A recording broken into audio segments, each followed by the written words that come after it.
Гэтым разам прынесла з поля крываўнік. Напэўна, вы ведаеце яго пад назваю тысячалістнік. Вось ён у мяне ёсць і беленькі, і ружовенькі, а агулам сустракаецца да 700 падвідаў гэтай расліначкі.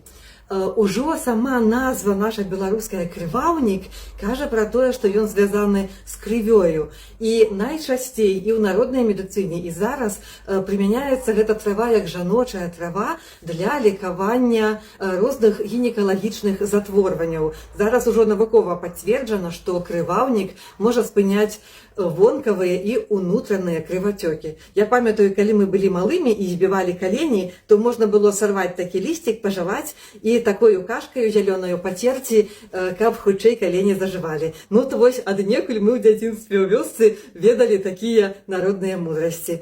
А яшчэ крываўнік можна ўжываць для лекавання страўніка ці печані і ўвогуле як такое агульна узмацняючае дзеянне ён мае. Заварваць можна, усё лета можна збіраць, трэба сушыць вось так прыгоженька, падвесіўшы букецікі, і потым запарваць. Можна паглядзець ці параіцца з лекарам, як лепш пры розных захворваннях, але агульныя дзеянні ў яго такія. То піце зёлкі, карыстайцеся нашымі беларускімі траўкамі і заставайцеся здаровыя.